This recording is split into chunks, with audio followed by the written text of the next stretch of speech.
All right, I think we're ready to go. So good morning, everyone. Thank you for joining us this morning for our kind of 2022 digital trends kickoff, kind of our lunch and learns that Trevero has had over the last couple of years. And we're excited to kind of finally be back in person. We do actually have some people in the room with us this morning, so thank you for coming in. For the rest of the folks, we've got a full house virtually. So it's a little weird here. I can't really see you guys, but we're going to have a good conversation today. So just some housekeeping things before we get started. Tom is our director producer this morning. So he is running the live stream. So if you have any issues, you can't hear us, the picture doesn't look right, the sound's off, just raise your hand in chat within the Zoom meeting, and Tom can kind of troubleshoot any of the sound issues. We've got a couple videos that we're going to show. So just we're trying to make sure that the sound is synced up. So if you have any issues, just let Tom know and we'll get that fixed. As far as questions, if you have any questions, we're going to ask you kind of hold the questions to the end. We will do a Q&A after we've got a lot of content to get through. So if you have a question, if you see a slide and you're like, oh, I want to make sure I ask that, just put it in the chat and send it to Tom. And at the end of the meeting, Tom will kind of curate all those questions and we'll get through and answer all those questions. If by chance we don't have time to get to all the questions, we will email you, we'll get back to you via email, either Tom, myself, Jamie, Joe, or other members of the team Trevero will get back to you with your questions. So we'll make sure to respond there. So that's as far as questions. And then for the schedule, we are going to take a break probably about 2/3 of the way through the presentation. This is a lunch and learn. So the folks here in the office, we do have lunch coming in. The folks virtually, we're going to ask you to go grab a sandwich or grab a coffee or a soda or something like that. So, and then we'll take like a 5 or 10 minute break and then we'll come back. We'll have about maybe 10 slides last that we'll kind of run through. So timing, hopefully we can get through this in, an hour and a half or so. And we'll just kind of go from there. All right, I think that's all the housekeeping things that I needed to go over. So I think we're ready to go. So, all right. So just a little, kind of give you the agenda this morning. Some welcome and introduction. So before we go any further, let's figure you guys know who you're going to listen to today. So my name is Jeff Scosier. I'm the Executive Vice President of Trevero. I've been here for about 3 months. So this is my first Trevero webinar. So I'm excited to be a part of this morning. My job at Trevero, which I've learned over the last 3 months, is just about everything. So I'm involved in pretty much every aspect of the business, from helping client strategy to working with the partnerships to working with Jamie on the new business efforts. I've had a chance to meet a lot of the clients already, and some really good partnerships have been formed, relationships have been formed. So I'm really excited to be a part of Team Trevero. Also, my co-presenter is Joe Rogers. I'll let Joe kind of introduce herself. Sure. I'm Joe Rogers. I have been doing digital marketing since 1999. So I've been in the industry for quite some time now. I've been working with Trevero for about 7 years. And I focus, my expertise is in search marketing, analytics, SEO, and just really driving that traffic, relevant traffic, ideally to the website. And as you can probably see, I'm due in a couple of weeks, so I'll probably be taking advantage of this chair frequently. So we're hoping that we don't have a baby during the webinar, but if we do, it'll be exciting. Jamie is prepared for that. Keep your videos away. Yeah, do we have any nurses, midwives, or doctors? Just in case. Jamie will Google it. I'm gonna Google it. You'll Google it. Okay, all right. Midwife near me. Right, exactly. And then usually we do introductions. If we had an in-person room, we'd have everybody kind of go around and say who they are. Since we're all virtual, I'll just kind of give you an idea of who's in the room. So we have lots of Team Trevero folks that are on the call today. Tom is here, Marge is here, Jamie's here, Katie's here, Jen here. So majority of the Team Trevero team is online as well. We have several of our partners joining us today. We have several clients, current clients that are on the webinar, and then we also have some soon-to-be clients on the webinar as well. So, and then we've also got folks that just are interested in learning a little bit more about digital marketing. So welcome to everyone, and we hope that you enjoy the webinar. So what we're going to do, we're going to talk a little bit about Trevero, just kind of give you, I'm not going to spend a whole lot of time, but just kind of give you just a quick overview of Trevero. We're going to talk about 3 digital marketing trends, kind of from a 10,000 foot level. And then we'll talk a little bit about what to do in 2022. So real quickly, let's talk a little bit about Trevero. Trevero's been around for 26 years. We started in 1996. The story that I was told of how Trevero came to be is Tom started this company 26 years ago. He was a DJ. He worked for a lot of different radio stations in Milwaukee. Kind of got involved in software for music or for radio stations, kind of programming that and all the kind of the algorithms that determine what songs are played. So he kind of got into software, started working for a lady that I think was in the software industry, and then she was building some websites. And so Tom kind of got involved in that and said, what's this whole website stuff you're talking about? It seems pretty cool. So next thing you know, Tom is not only selling websites for this individual lady, but then he's also kind of trying to figure out how to develop websites. And Tom was a DJ; he didn't know anything about coding and putting everything together, but he figured it out. And so then she started. Then she said, "I can't do this. I don't really know what. I don't have time for this. Tom, why don't you just take this business and run with it?" So that's what Tom did 26 years ago, and we're still here. One of the top agencies in Wisconsin, one of the most respected and kind of oldest agency. We've been around for, like I said, 26 years, and we've kind of seen it all. We've seen the internet grow, and we'll continue to grow. So that's kind of Trevero's story. In 2022, obviously it's a little different than it was in 1996. I think Tom said they did the first mobile website back in 2001. I don't even think we had smartphones in 2001, so I can imagine what that looked like. So that is Trevero. So what we do, I like to say that we're a full service digital marketing agency. So we do everything from A to Z. Not meaning that you have to do, a lot of our clients do not have to do everything on here, right, on this list, but it's everything from strategy to website design to SEO to paid search to display advertising to hosting, content marketing. The list goes on. And clients that we work with, we may only work with a particular client on we just host their website, right?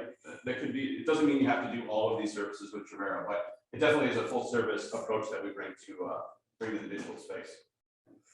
And we'll talk more about how these all kind of fit in there. The last slide about Trevero is that we are a certified Google partner. So for those of you that don't know exactly what that means, so Google partners follow Google's advertising best practices. In order to be a Google partner, you have to be certified, you have to meet certain criteria, you have to have, our folks have to be trained by Google and pass their certifications. We have to optimize our accounts at a certain level, and we also have to manage a certain level of spend. So Trevero has been a Google partner, I don't even know, probably, Jamie, at least 10 years or more? Since you could become a Google partner. So the great thing about it is Google partners have the ability to get notified of the latest trends and Google product enhancements and really participate in ongoing training. The other cool thing is we have the opportunity to be part of new product releases or beta programs. So Google's testing new things all the time, and Joe's going to spend a lot of time talking about Google this morning and all the things that they go through. So as a Google partner, we're kind of on the front lines with them and really can get some cool insights for our clients as well. So the other thing about Google partners, if you're not working with an agency that's a Google partner, you can also make sure that you're certified in Google, right? There's lots of classes that you can take the certifications, and I would encourage anybody in the digital marketing space to make sure that they're certified. They're all free. It's all on Google. You got to spend some time going through the classes. But it's Google, and Jamie and I were joking, is that you can have two screens up and you can Google the answers. I mean, it's not that hard, right? So we encourage anyone to get certified in the digital marketing space. All right, so that leads us into Google. So I'm going to turn it over to Joe, and she'll walk you through everything Google. Actually, you know what? We're gonna Let's just go right into the video. first. Sure. All right, so I'm gonna coordinate with Tom here and make sure this goes at the same time.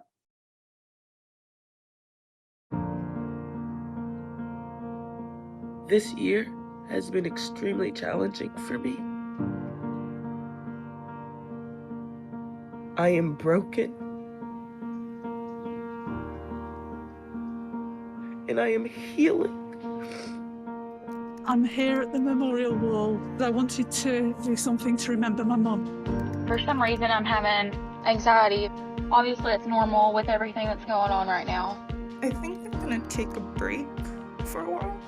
You can get through it, and if you can get through it, there's a greater reward on the other side. Just like anybody else, I'm just trying to do my little part to try and save my community. Ta-da! I'm just really excited we're back open. And I am smiling under my mask. Incredible scenes on the day the fans came back. Welcome back to the theater. You guys, it's been so long. You're looking yourself in the mirror and you're just like, there I am. Be your best. Never, ever, ever stop dreaming. I don't care what they tell you. We, the jury, in the above entitled matter as to count 3, find the defendant guilty. I am proud to be Asian. We are not drowning, we are fighting. We cannot keep quiet about climate injustice. No action is too small. We just have to band together as a community and get people's lives back.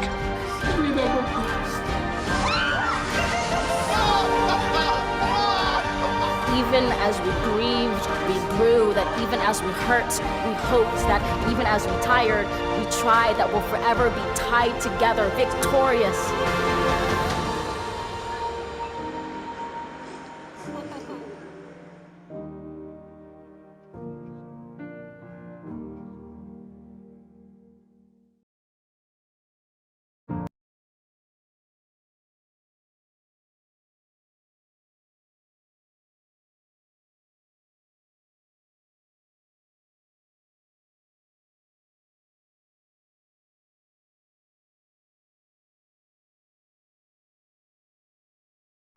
We're still dealing with a lot of the issues from the global pandemic. So obviously the search trends and what people search based on what's happening in the world. So I think that's a cool little video to kind of show you what search looked like in 2021.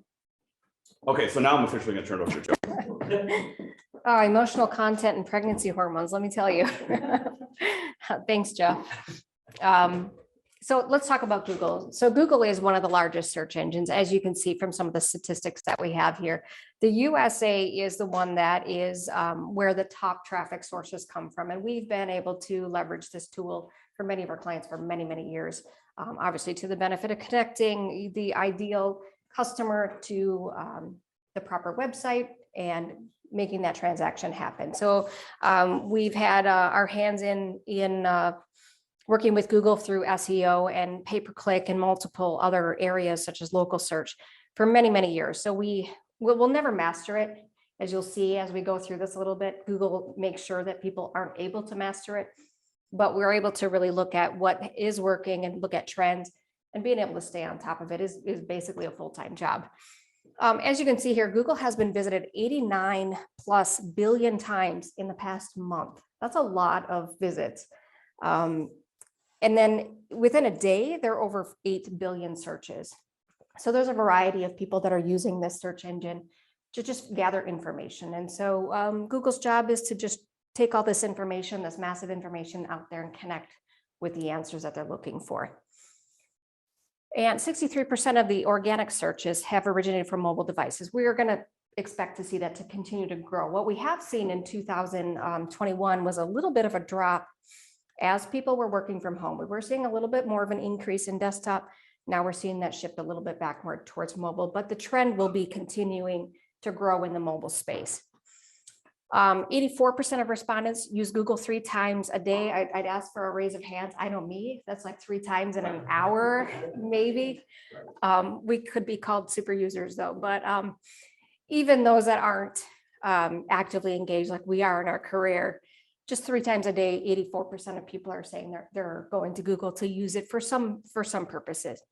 Users spend an average of 16 minutes. Again, for me, that's well under average for me, but the average user, according to statistics in 2021, is 16 minutes every single day. And 46% of product searches do begin on Google, and 90% do click the first result. So if you're familiar with the landscape of Google, the first results are almost always a paid ad. So that's something to keep in mind, when you're considering what works for your business. I think obviously what's best is a mix of marketing channels that you're using, but the first product search oftentimes is the product listing ads or a Google ad of some form. And 90% of respondents click on the first set of results. And organic search produced 23% of all site visits.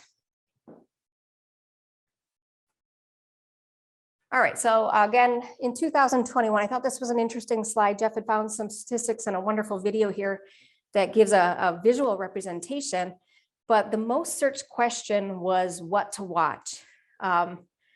which for me, this is kind of interesting. And as we were looking through these slides, I had to look up some of this stuff because I'm not a TV person. I actually rarely ever turn the TV on, but people are looking for what to watch. And so they want to get reviews or they want to get what's popular. And so that was 7.5 million searches per month in 2021. The most searched person, Kyle Rittenhouse. I think we all know and are familiar with that situation. And same thing with the searched actor, Alec Baldwin. Most searched athlete, Tiger Woods. He had the accident. A lot of people were really concerned. So we saw that spike in those trends. Most searched movie, Eternals. I had to ask my husband what this one was about because I'm like, I've never even heard of it. But again, I'm not the average person. I'm not a TV person. So most searched TV show was Squid Game, and the most searched recipe, TikTok pasta. Jeff commented, baked feta pasta sounded disgusting. I'm like, actually, I think that sounds pretty good, but I'm starting to crave carbs again. So yeah, I would probably check that one out. Okay. This is kind of a cool video. It just kind of goes through every month, all the different search, kind of the trendings by state. You can kind of see how it kind of takes over the stimulus check in March. That makes sense, Yeah. right? DMX passed away, Prince Philip. Dogecoin was huge in May. Yeah, everybody. I think this is funny. Mississippi still is on. Still on Dogecoin. it. And back. Yeah, and back. AMC stock. Jeff Bezos, I think that's when he went to the moon. And everybody in Afghanistan there. Right, hurricane.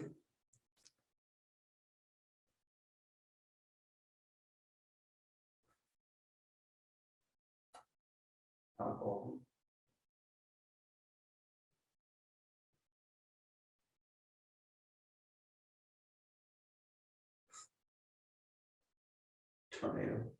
Yeah, so we end with tornado and Elon Musk. Texas, New York, and California. Texas, New York, and California, right? So I thought that was just a cool video to kind of see how the Yeah. search trends go by state. Now, talking about how Google likes to make sure that nobody masters it. They're constantly doing algorithm updates. Now, I want to point out here, there was 4,500 confirmed updates. Now, it does say 2020. That is not a typo. I know we're talking about 2021 and what trends to look at in 2022, but this is a perfect representation of Google's pretty secretive about that. So the emphasis here is that this is confirmed updates. Google oftentimes does not confirm their updates. They'll give us a few hints on some of the major updates that they're doing.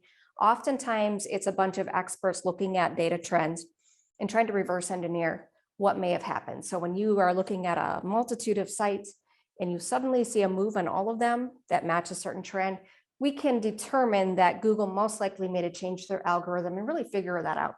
So that's where Google makes it very hard for people to really master SEO.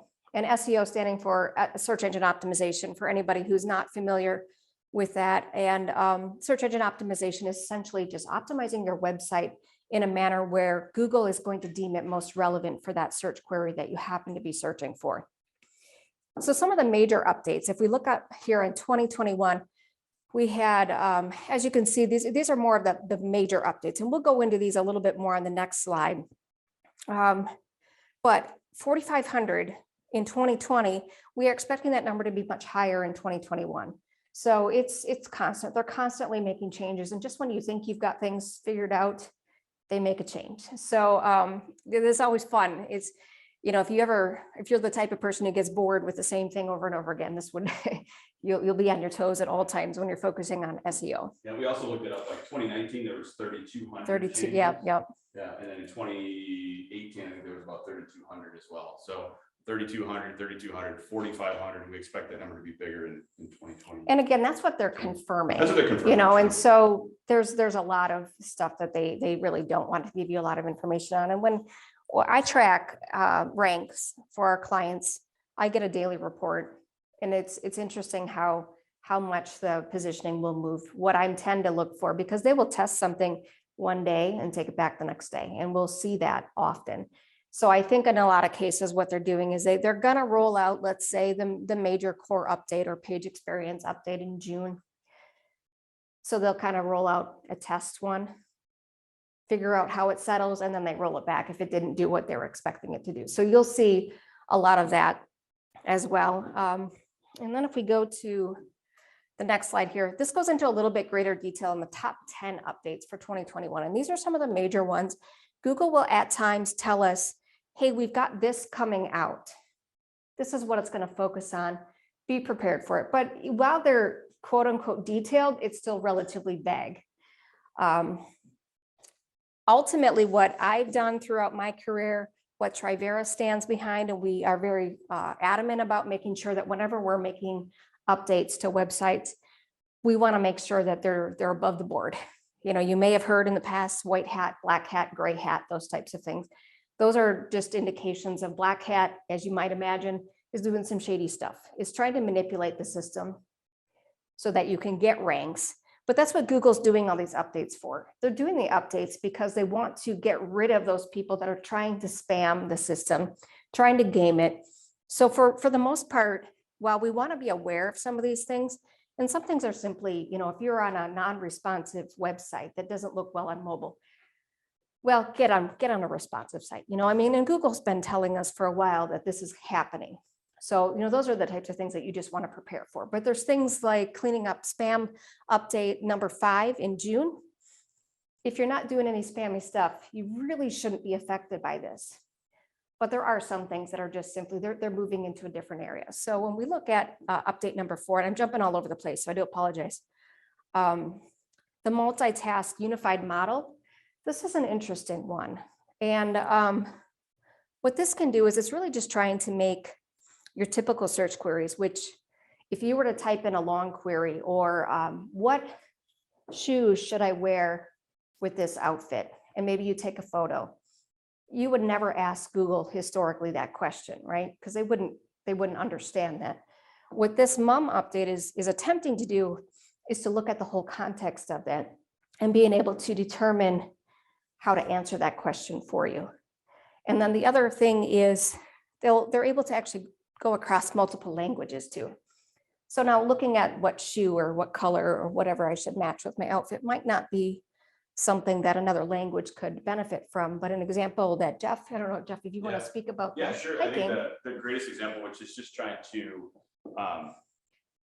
understand your query a little more in detail. So instead of, and it can also understand images. So Joe's example, where the example I heard was, you know, a guy took a picture of his boots and said, would these boots be good to climb Mount Fuji?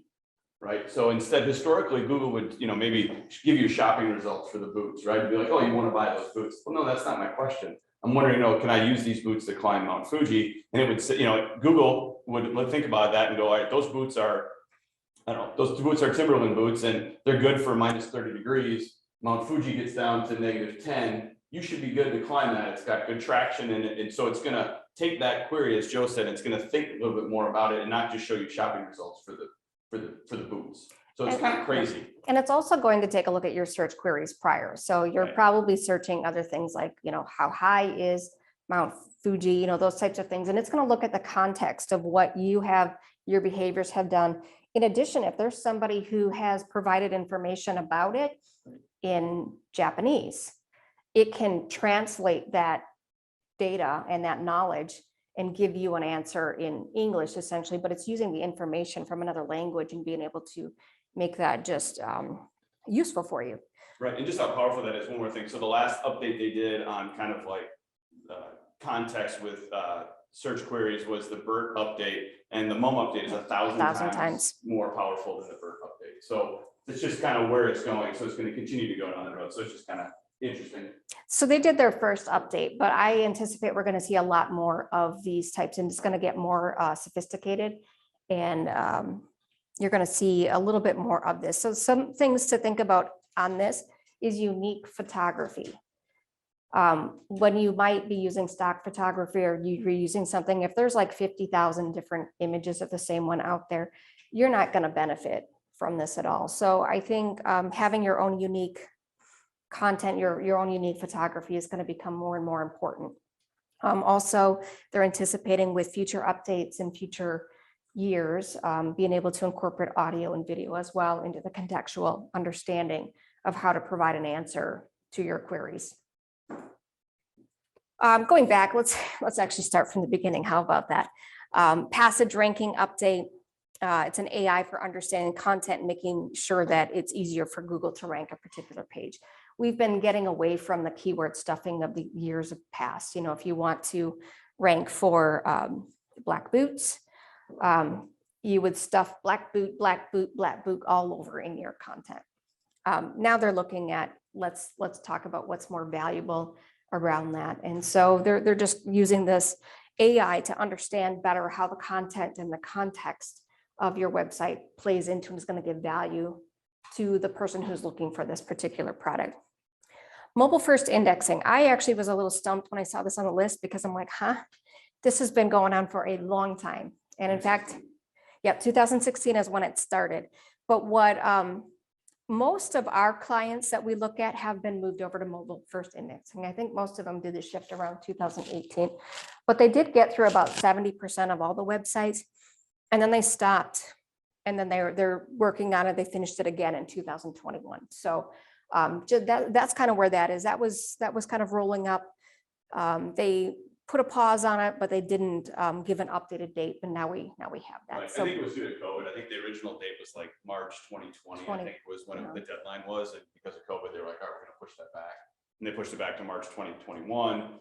And even last year, they were like, we're not going to hold anybody's feet to the fire. I think the key takeaway there is, as Joe said, I think like 70% of the sites are already mobile optimized. Yep. If your site is not mobile optimized and you're not thinking about that mobile experience, you need to get on it sooner than later, I think. Yeah, and the big thing with it being indexed in prior times, whatever your desktop content looked like, your speed, your imagery, those types of things, the usability, the navigation, that was how Google was interpreting the relevancy and the quality of your site.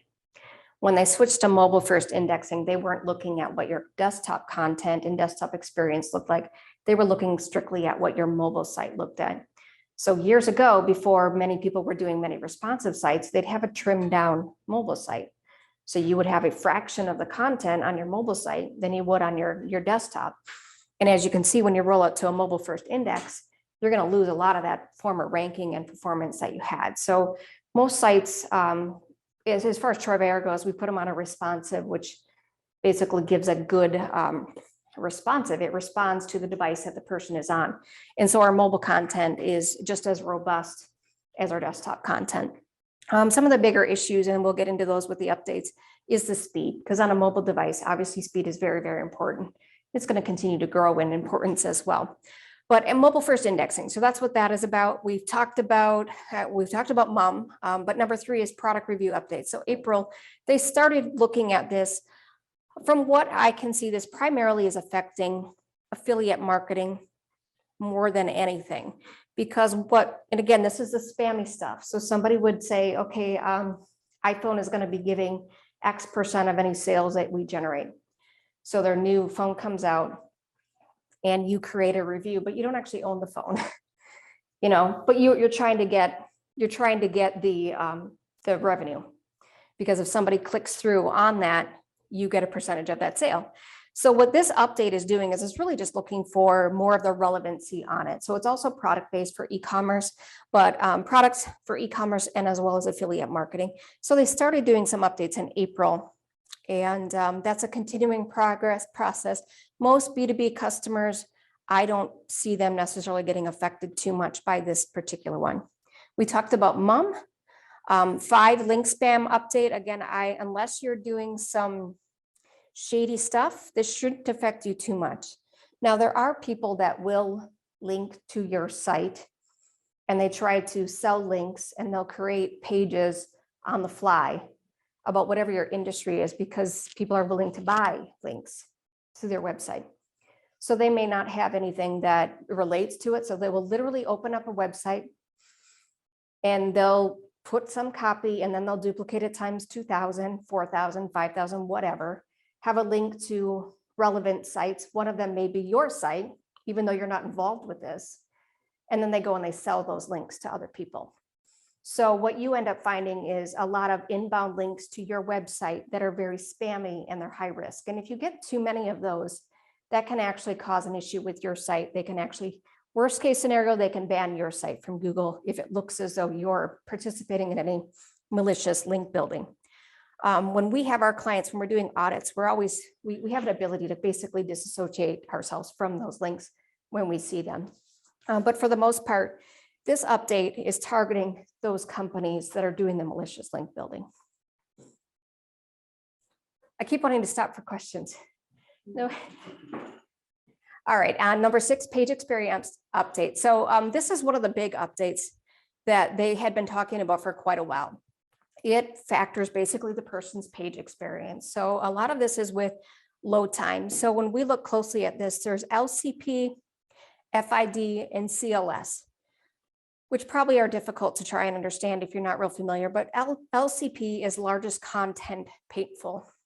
So it's looking at what are these large elements and how can we minimize them and delay them. First input delay, same thing. So we have things like JavaScript and CSS and all these components that help display a pretty picture for your website. But the more complex we can get, or the heavier they may be, it can take a little bit longer to load those sites. So we want to be, so this is looking at how can we make that as efficient as possible so that the page experience for the person is optimal. The other thing is a content layer shift. That's a CLS. That's if you have, oftentimes we'll see a very large image and it's loaded into the website. The website will resize it to the proper, but it's basically taking a long time to load this large image and then it's shifting. Or if you have a slider on your homepage, you might see that this image is this size, the next one is this size, the next one is this size.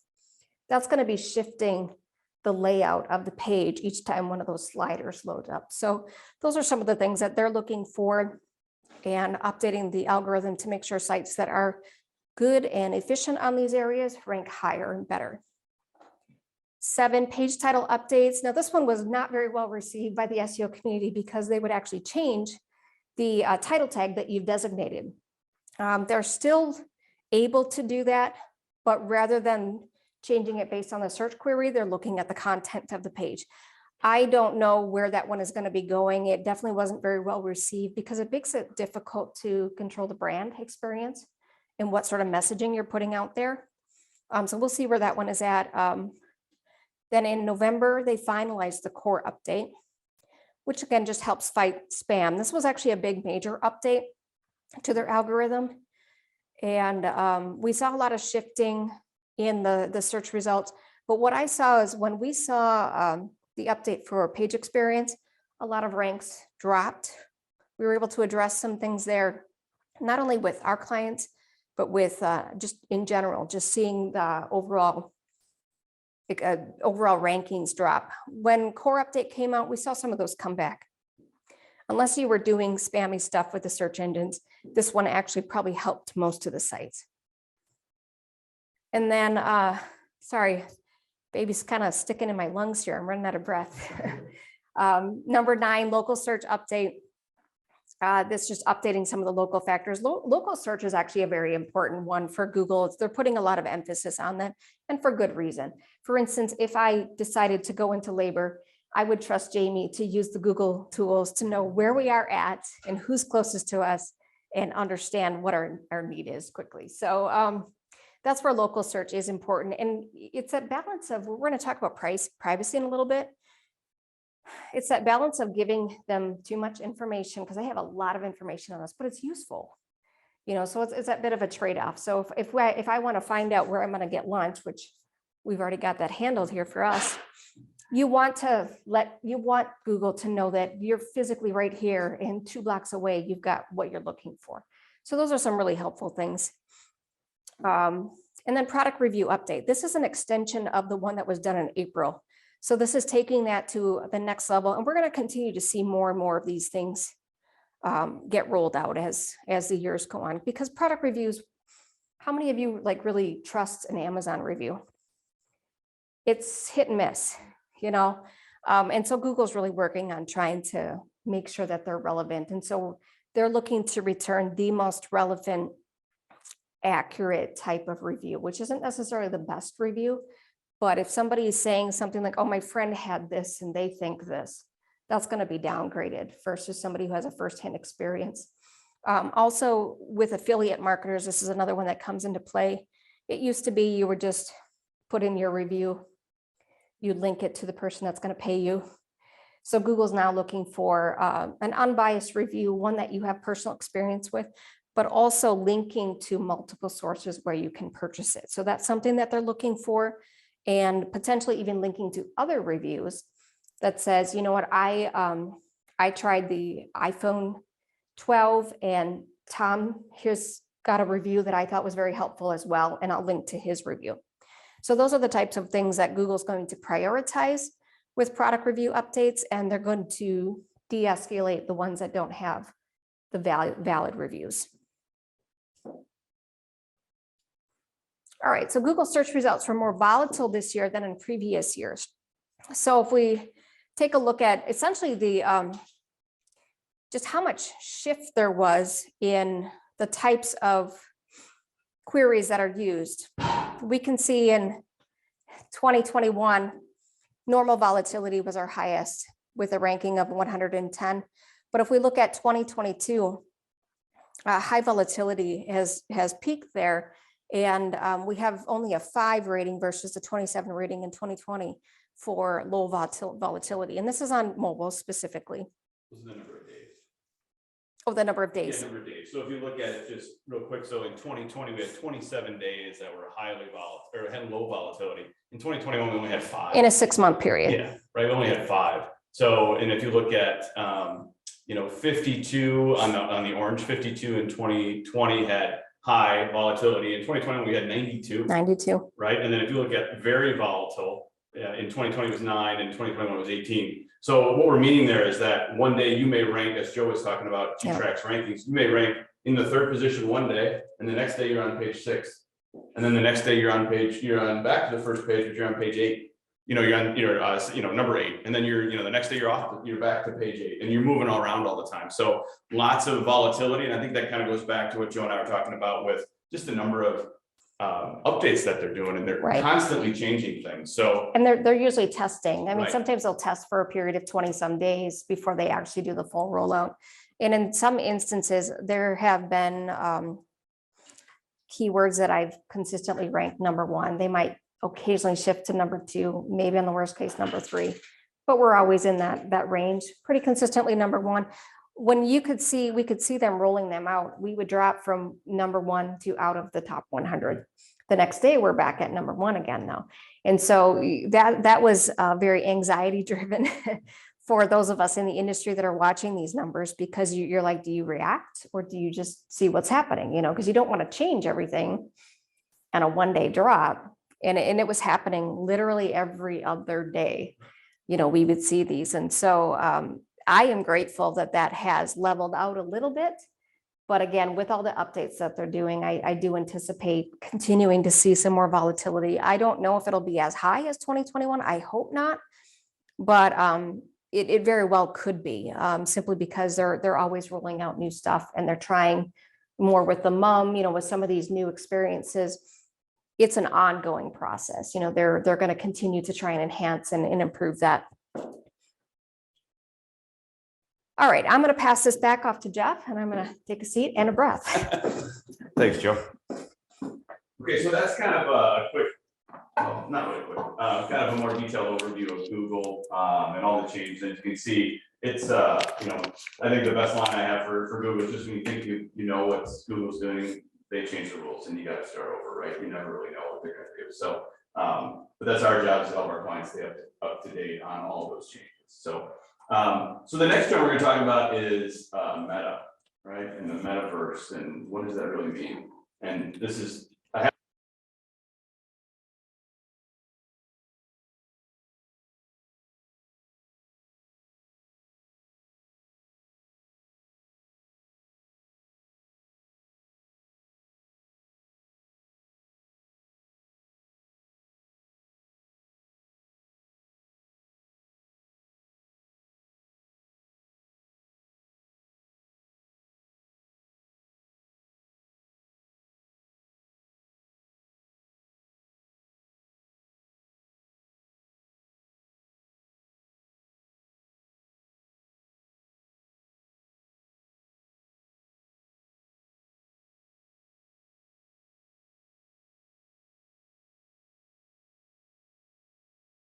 Today, we're going to talk about the metaverse. I want to share what we imagine is possible.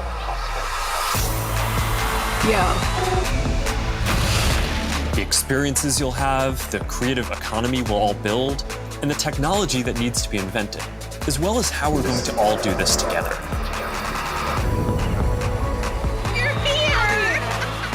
The next platform and medium will be even more immersive. It's like a shop. Some call it skill. Keep talking. An embodied internet where you're in the experience, not just looking at it. And we call this the metaverse.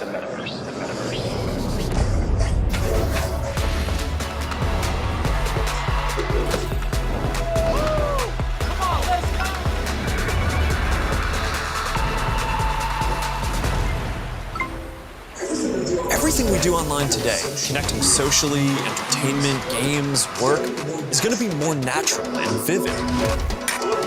Whoa, all right, that's a little too realistic. Now this is more my style. We believe the metaverse will be the successor to the mobile internet. And you're going to be able to do almost anything you can imagine. All right, perfect.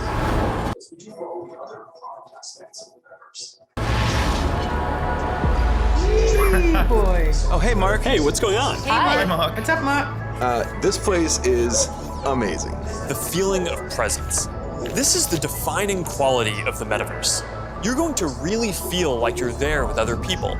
You'll see their facial expressions, you'll see their body language, maybe figure out if they're actually holding a winning hand. All the subtle ways that we communicate that today's technology can't quite deliver. I knew you were bluffing. Avatars will be as common as profile pictures today, but instead of a static image, they're going to be living 3D representations of you. Beyond avatars, there is your home space. Your home is your personal space from which you can teleport to anywhere you want. Koi fish that fly? That's new. This is wild. The metaverse isn't something we're building so much as it's something we're building for. Across the industry, we need to bring that same imagination and commitment to building for interoperability, openness, safety, and privacy as we do for all the other product aspects of the metaverse. These have to be fundamental building blocks, just like the other software and experiences that we've been talking about.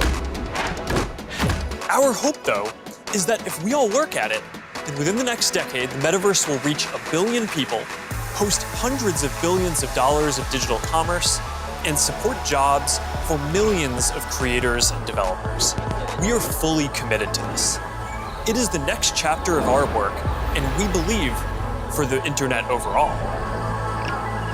Beyond the constraints of screens, beyond the limits of distance and physics, beyond any one company, and that will be made by all of us. And I'm just incredibly energized to be on this journey with all of you. That was fun. Good job, Mark.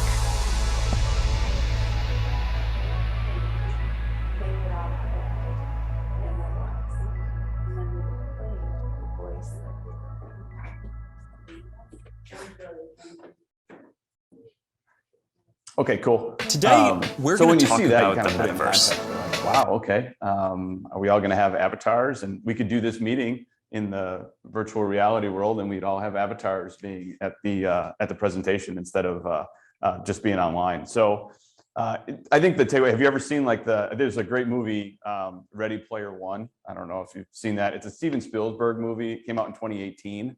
It's all about the virtual reality world. And if you think about 2018, so that's good 4 years ago. And basically, the premise of the movie, I won't spoil the movie for you, but it's basically the world kind of, the real world goes to crap basically, and everyone's real life is in the virtual world. And it's a little bit more on the gaming, but it kind of gives you an indication of kind of where this is going. I don't know. I think will this happen like this? I don't know. We were joking as we were putting this together that maybe another reason to not socially interact with people, right? So you don't have to actually talk to a physical person. You can just, do that in the virtual world, and maybe that leads to other social anxiety issues that we're all dealing with right now, right? Because we're not in contact with people. But so the metaverse, it would be interesting to see. And for Super Bowl fans, the Foo Fighters actually are playing a concert in the Metaverse on Super Bowl Sunday. I think it's at 8 o'clock. And so in order to experience the concert, it's a free concert, it doesn't cost you anything. You'll need like VR glasses. So if your kids have like an Oculus or any kind of gaming thing, I'm going to try it. My son has one of those, so I'm going to see if it'll work to kind of experience it. I'm not sure what the experience will be like. We were talking about, I'm sure like the Foo Fighters probably did the concert. It's probably pre-recorded, but then in the virtual world, are you going to see the Foo Fighters in real life, or are they going to be avatars? We're not really sure. So it will be broadcast not in virtual reality. So if you're a Foo Fighters fan, you can see it on, I think on Facebook and all of their social media channels. But I heard that on the radio today coming in. They were talking about the Super Bowl and that they're going to do a concert in the Metaverse, which that's kind of interesting. Jamie got something from Miller Lite today. And before the meeting, he was in the Miller Lite Metaverse bar because that's where Jamie would be. Anyways, but he was struggling to order a beer in the, Tom doesn't, we don't encourage drinking during business hours, but it was kind of weird. So we were just trying to figure out how that's going to work. So Miller Lite's going to have, I think during the Super Bowl, more push to that kind of their experience in the Metaverse, in the meta world. So basically, what is it? It's basically virtual reality. And you're going to need glasses or virtual reality headsets to get there.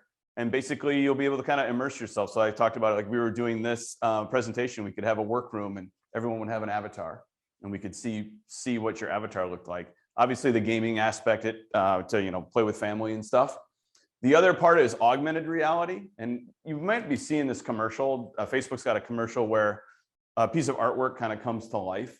And they've kind of partnered with leading museums to kind of bring art collections to life. So instead of a 2D picture, like you can see here, you could actually interact with the photo in 3D, which is kind of cool, I guess. I'm not really sure what you need to do that for, but cool experience.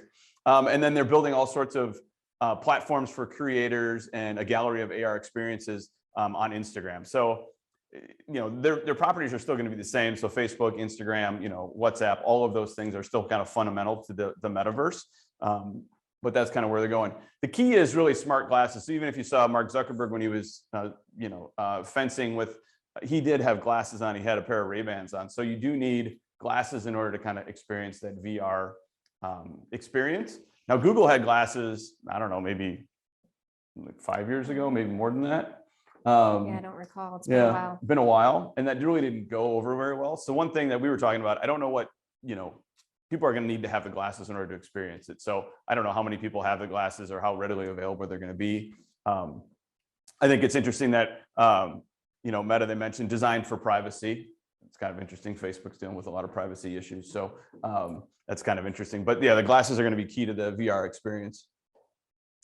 So I think with all the new technology, I think the best thing that you can think about is, should we be doing this? What should we be doing in the metaverse? Is business opportunity will follow consumer behavior. I think you just got to think about that. So if your consumers are there, then maybe you want to start thinking about it.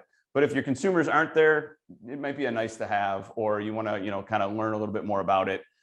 So, continue to build your business for today's opportunities. Innovate, experiment, grow your audience through Facebook, Instagram, Messenger, WhatsApp. All of these are still going to apply in the metaverse.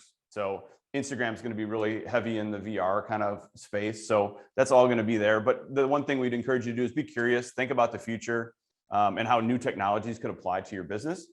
And then try some things. Try building some augmented reality ads. So here's an ad on Instagram, and they're selling a hat, and then they've got the virtual experience where you can actually see the hat, turn the hat, put the hat on your avatar, see what it looks like. So that's going to kind of be the next phase with Metaverse. So that's kind of Metaverse in a quick little summary. I'm just kind of looking at time here. So let's talk a little bit about TikTok. That'll be our next one. So do I need TikTok? I mean, Jamie TikToks all the time. So he's a pro. But when you start looking at the research for TikTok, it's kind of crazy. So this app launched in China in 2016. It's been since banned in several countries. So India is probably the biggest country that has banned TikTok over security and privacy issues. It's also banned in, I think, Iran, Pakistan, and North Korea. everything's banned in North Korea, so that's that's not a shock. But basically, how TikTok kind of grew is around 2018. They bought an app called Musical.ly. I don't know if people remember Musical.ly. If you have younger kids are doing kind of dancing videos similar to like kind of TikTok. So they bought that in 2018, and that really was kind of their launch pad for success for the TikTok brand. They've got over 700 million active users. The app's been downloaded 3 billion times. Users span across 155 countries. There's more than 1 billion videos get viewed every day. And it's just mind-blowing. Over 50% of the users are aged 18 to 34. So it's definitely a younger demographic.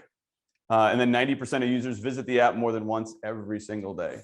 And I've got 2 teenage sons, and I can guarantee you that they visit it more than once a day.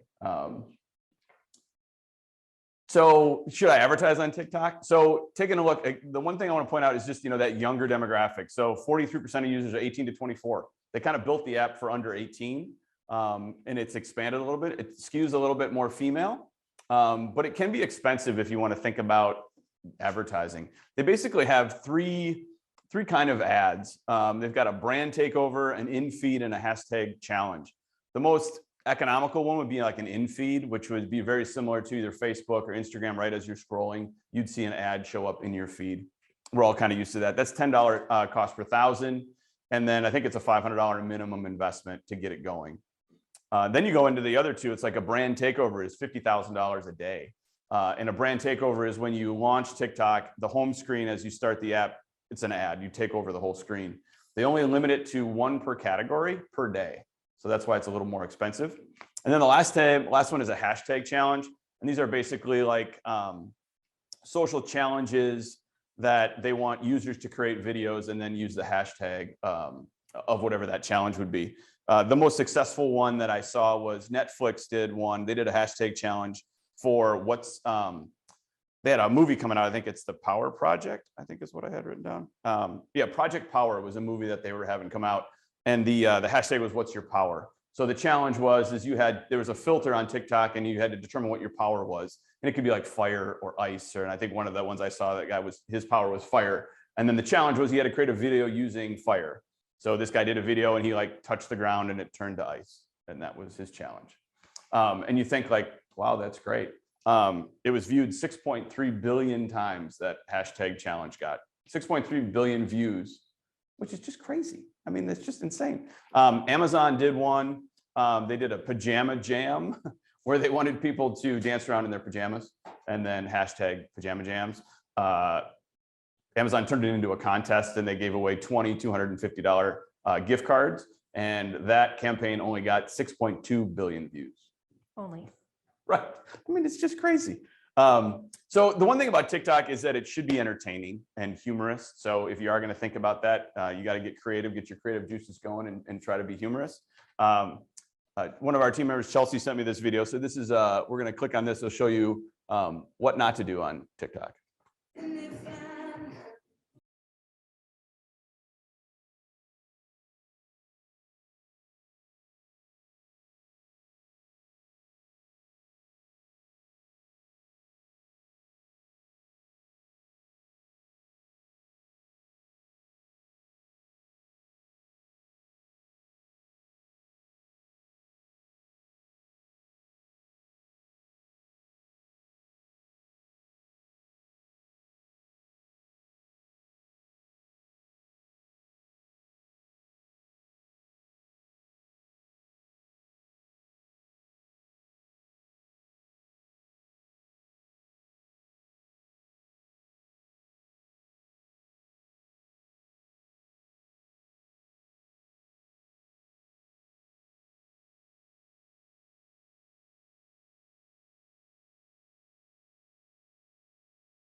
Plug my mic back in.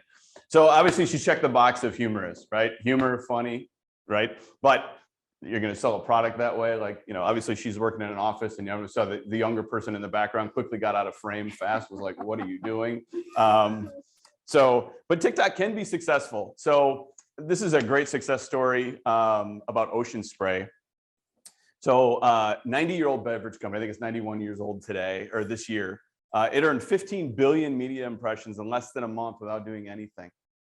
It was 100% organic. And this one video that I'm going to show you here got 69.2 million views. Ocean Spray ended up buying the TikToker a new truck, but that's really all it cost them. Ocean Spray has really since embraced TikTok as an effective marketing channel. And for those of you that haven't seen this, it went viral. And so I'll just show you this first one.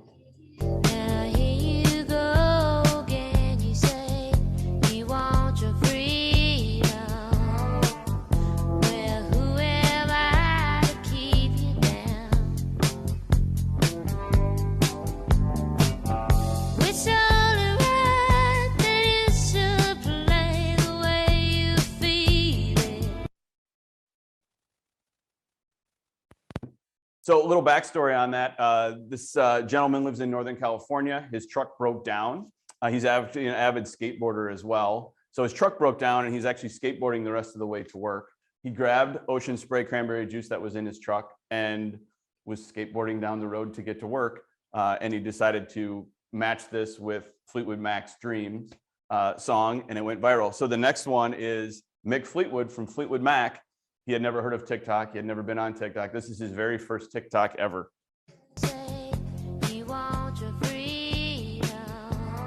And Mick Fleetwood's 74 years old.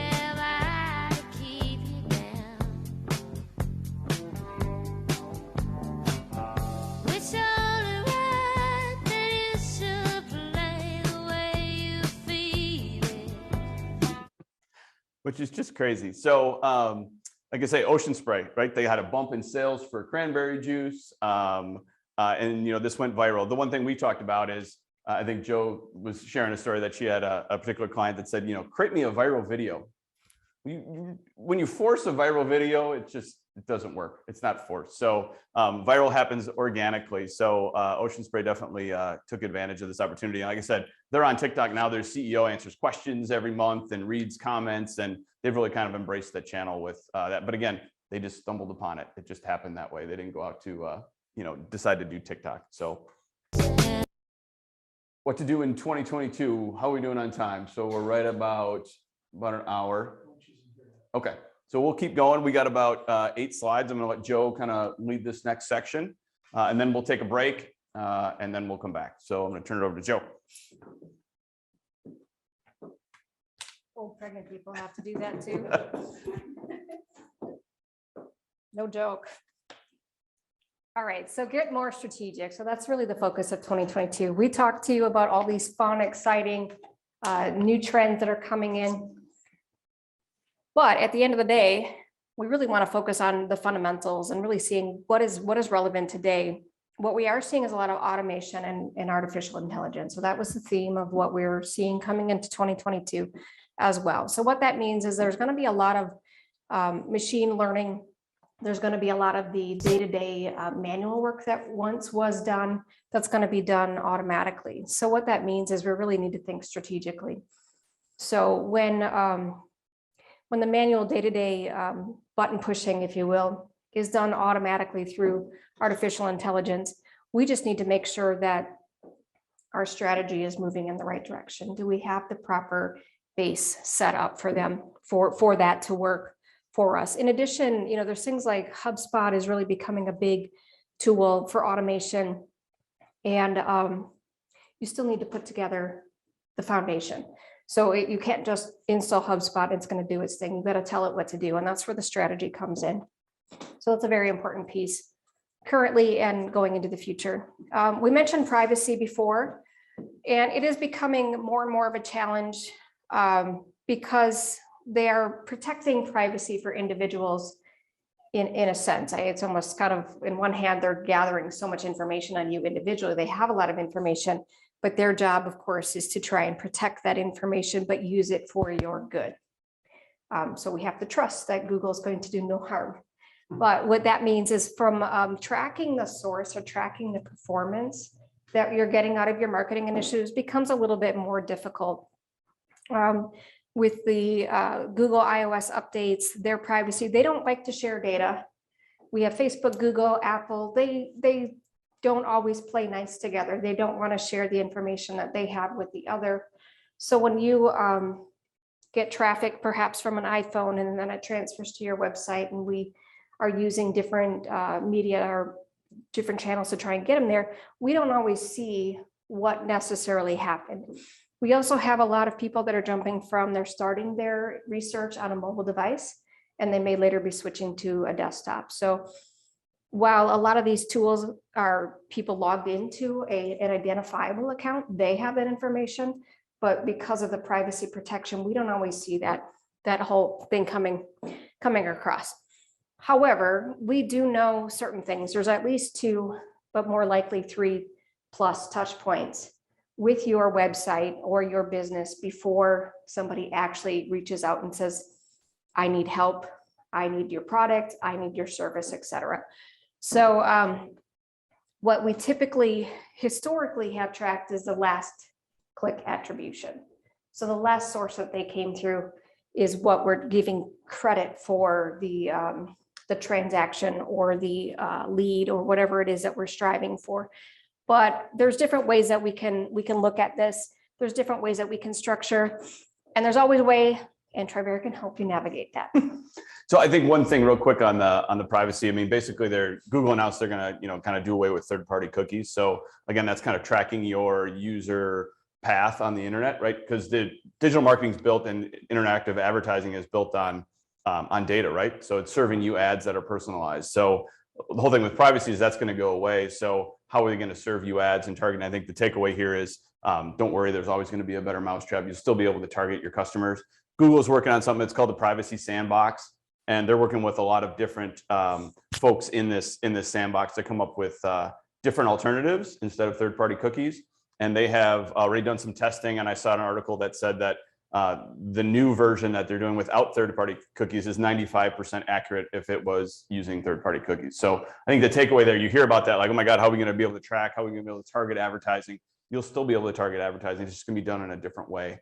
Hopefully, kind of balancing that privacy and ad personalization through that process. I think they'll end up grouping people together. Jamie and I were talking about it, where it kind of goes back to the old marketing things where birds of a feather kind of flock together, and they'll kind of put you in groups and target ads based on that. Or I think one of the other options I read was that in the browser you'll be able to say where, if you want to be ads allowed to, these are the kind of ads I'm interested in, and so this is the ads that you'll see. So lots to come on that, but and as far as grouping you with the 95% accuracy, they do Right. have a lot of information on you.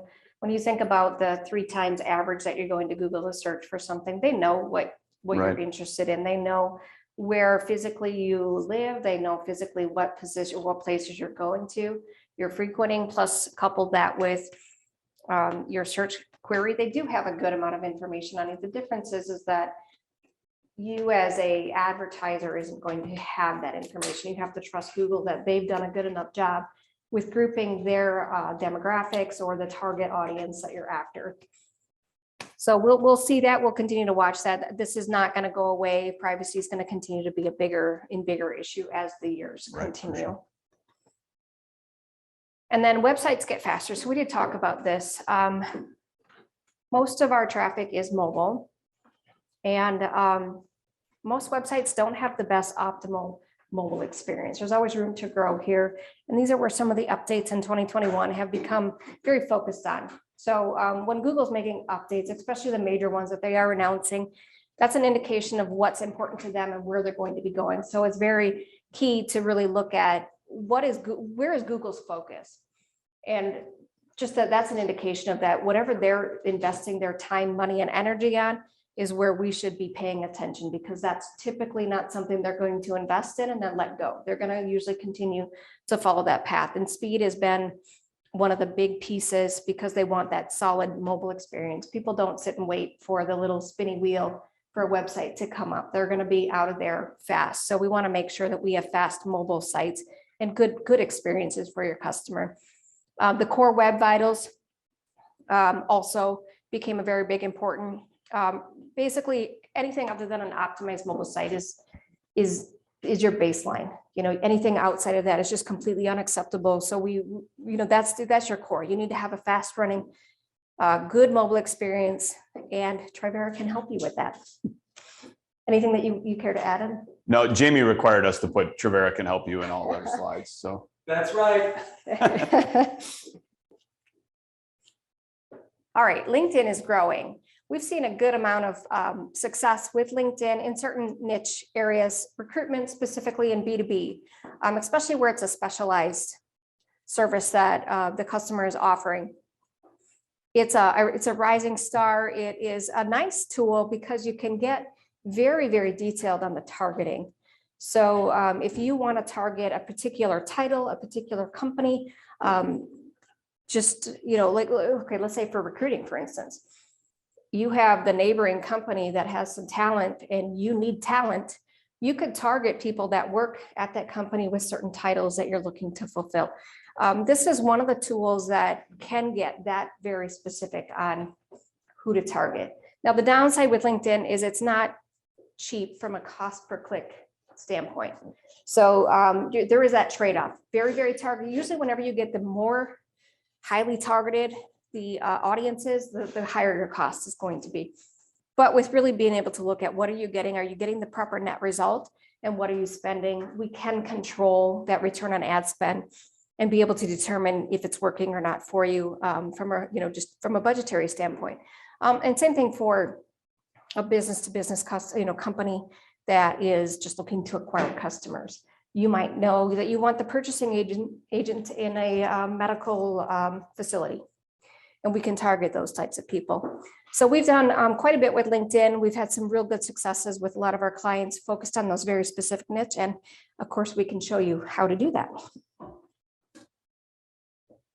I actually jumped ahead here. So this is with LinkedIn. So with digital skills specifically, though, this is with recruitment. But when we look at what LinkedIn has said, digital skills are the most in demand. The difference is the problem rather, is that there's a gap where the demand for digital skills is enormous. The individuals that are skilled at that is very minimal. So there's a high demand. There's a big fight to try and get the right people. But hiring an agency such as Trevero actually does give you some great benefits, because to try and hire one individual to run your marketing team, you're going to have a difficult time finding somebody who's an expert in web design, an expert in programming, an expert in paid search, SEO, content rating, et cetera, et cetera. That rarely exists and is probably a rare unicorn in an individual. So if you do have somebody like that on your team, cherish them and give them a raise so they're not going to get recruited from someone else. Otherwise, the other benefit is you can hire an agency such as Trevero, because we do make a point of having that diverse skill set, and we're looking for the best of the best in each of these disciplines. And we built a pretty darn good team here. Right. So anyway, as Jamie says, Trevero can help you with that too. And testing, my favorite word. Everything that we're going to be doing is really just seeing, is it working? And that's where our tracking comes into play. We're really measuring what are we doing and what are we getting. We have monthly meetings with all of our clients, and we're looking at all of these data points and the key performance indicators to really understand what have we done, what have we achieved, and are we achieving those goals? And if we miss the mark or we're doing something well, we're going to shift our approach every single month to respond to that. We focus on a 6-month plan, but on a month-to-month basis, if we see wins or losses, we're going to make those adjustments based on the testing and the measurement that we've done. And of course, this is what we do. So this is the core bread and butter what Trevero does for our clients. Less is more. Now we went through all of these big, cool, fun, exciting things. But what I've often seen in my career is that companies may want to chase the new cool thing, but their foundation is non-existent. So there's a lot of low-hanging fruit that could be there for you just because you haven't focused on the fundamentals. So that's typically where we're going to start, is making sure that you've got a solid foundation to build on, and then just focus on a couple digital channels that you can do very, very well. And we want to see where your ideal customer is at. And that's where we want to position you. So again, a lot of things to keep our eye on. I mean, we shouldn't be ignoring some of these things. And again, as Jeff had said, when your consumer is there, we want to be there. But if they're not there currently, I don't think it makes sense for a lot of businesses to cut their teeth on some of these new things and learn what does and doesn't work. When your customer is there, though, then that makes sense. Let's look at incorporating that. But at the end of the day, really focus on a couple things that you can do very, very well and excel at those. And All I right. think. Yeah, so I think we're going to take about a 5-minute break. Tom gave me the 5-minute signal. So it's 12:15 right now, roughly. So about 12:20, we'll be back, take a bathroom break. We've got lunch here for the folks in the room. Otherwise, virtually, go grab a sandwich, grab a coffee, grab a soda, or go to a virtual bar and get a virtual beer. And we'll see you back in 5 minutes.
All right, welcome back, everyone. Hope you had a chance to grab something to eat. We've got about 10 slides left. We're going to cruise through these pretty quickly, and then we'll get to some Q&A, and then we'll let you get on with the rest of your day. So let's talk a little bit about, so the whole day was kind of thinking about, this is kind of how we kind of structured it, to kind of talk big picture, some trends, and then kind of funnel it down to really kind of the foundation. And Joe and I both mentioned that throughout the presentation this morning, talking about foundation. So from a Trevero perspective, what does that foundation mean?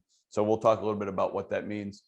So obviously Joe talked about it, digital marketing strategy. If you just kind of chase the bright light to the next thing, you're kind of really not going to accomplish anything. So we encourage you to develop a plan, establish goals with measurement, make sure that you align the goals with your company goals. So if you're working, you can't work in a silo. You got to make sure that what you're doing is going to support the client's goals as well, the company goals as well. Be flexible. Things are going to change. Digital marketing changes all the time. As Joe said, some things work, some things don't work. So you got to be able to pivot. And then let the data drive the strategy. There's data in everything in our world today, but especially in digital marketing. So from a Trevero perspective, we let the data determine kind of where we're going to go with the strategy.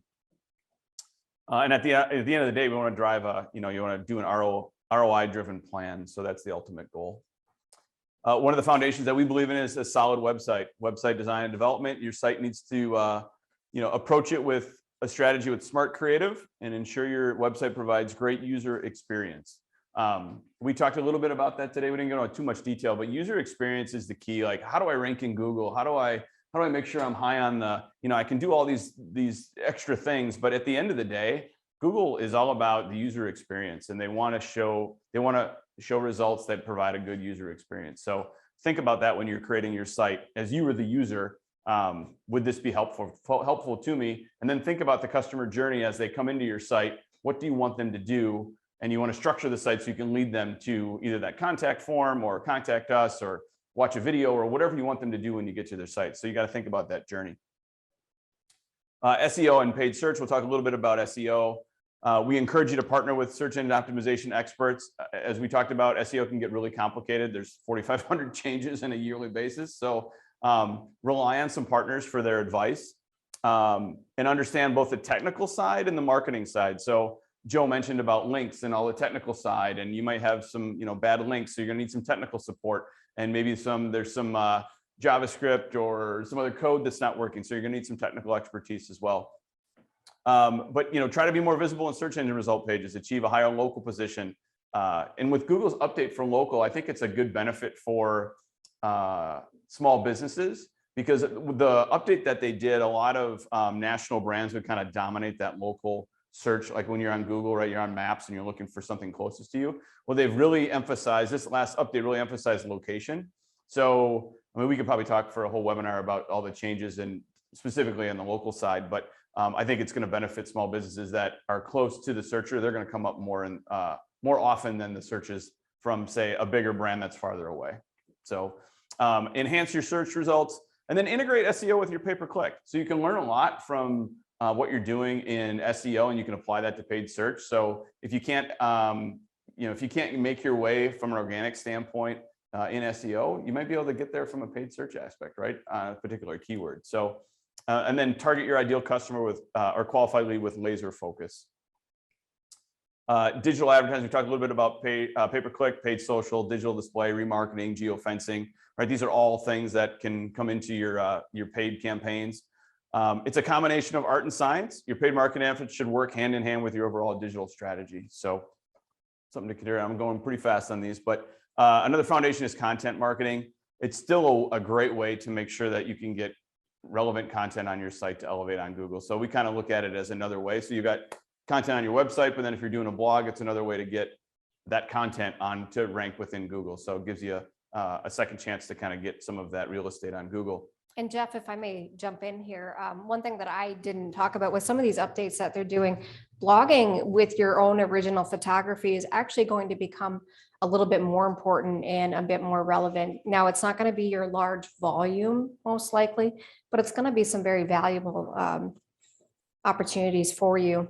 In addition, for those that know a little bit more about the technical aspect, some of the priorities of ranking a page have always been the title of your page. We have a meta description, and we don't have time to go into great detail on all of these, but there are technical cues from an SEO standpoint that help Google understand the importance and what the page is about.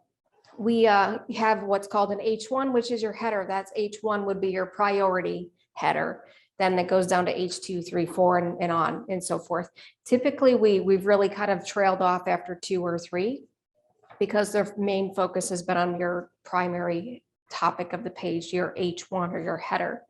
But because Google's able to get a little bit better now with some of these updates that they have rolled out and will be rolling out, some of that micro content, those subcategories are going to become a little bit more prominent, and they'll be able to extract some of that information on maybe a subcategory. So historically, we would drop off at H1, H2, and possibly H3. But I think those H3s and maybe even dabbling in as deep as an H4, you think about that as subcategory. Hopefully this makes sense. You're thinking about that as a subcategory 4 levels deep could actually be beneficial in the strategy as we move forward into 2022 and beyond. Right, for sure. Yeah, great points. So content is king. Email marketing is still a great channel. I think the ROI for email marketing, I think, is for every dollar you spend, it's $44 in return. So we all hate getting all the emails, right? But they work.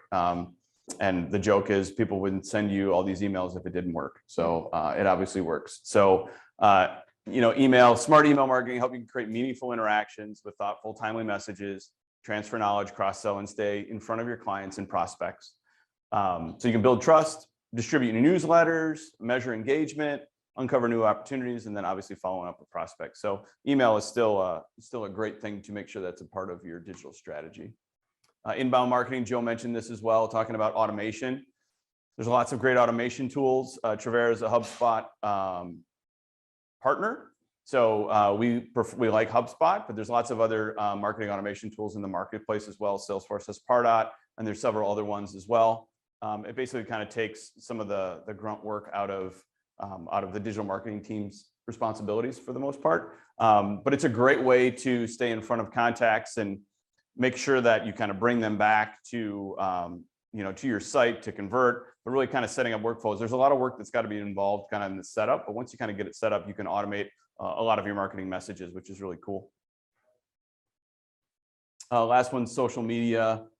Developing an accessible social media strategy requires time, effort, and a strong understanding of your brand, target audiences, and business goals. You got to choose the right platform. I think it goes back to business opportunity is where the consumer behavior is. So if your consumers are on Twitter, then maybe you need to be on Twitter. But if your consumers are not there, then maybe you don't. So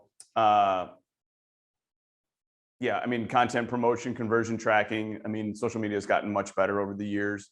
Target audiences and remarketing. So social media is definitely a part of the puzzle. And then the last one is really analytics and reporting. Ongoing data measurement for continuous improvement. So the goal of digital marketing is you want to be able to get back to a digital marketing ROI. So you want to be able to say like, all right, I spent $10,000 and I got $150,000 in return in sales. And I think if you can use the data to your advantage to have those conversations, then having those conversations with your management team becomes a lot easier if you're looking for an increase in your marketing budget. You got to be able to prove that it works. And digital marketing, out of all the other medias out there, it's accountable, and use that data to prove that it works. So eventually, try to get back to that digital marketing ROI. So that is the last piece of the foundation. So how are we doing on time? We're at 12:30. So I think at this point, Joe and I and the team Trevero will be happy to answer any questions. If you have a question, feel free to fire it off to Tom via chat. I don't think he got any questions throughout the presentation. I think we had a little technical difficulty midway with some of the audio kind of going out when Tom was responding to some chats. So, but if you have a question, feel free to send it through, or any questions in the room, Joe and I will be happy to answer.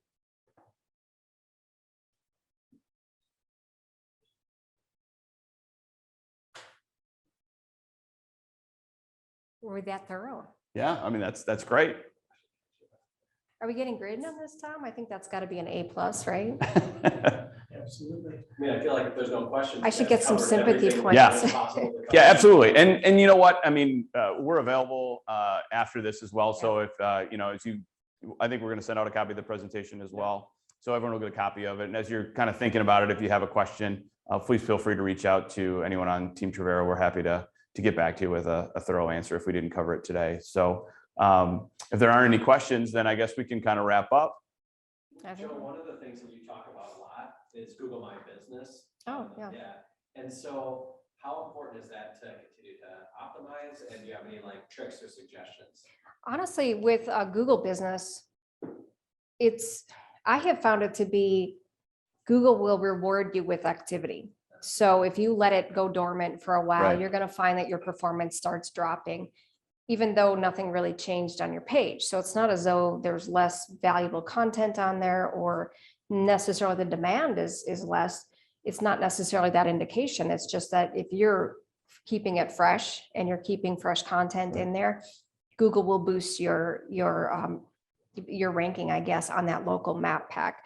So it's very important for businesses, especially for recruitment lately. We're seeing that being used a lot for recruitment.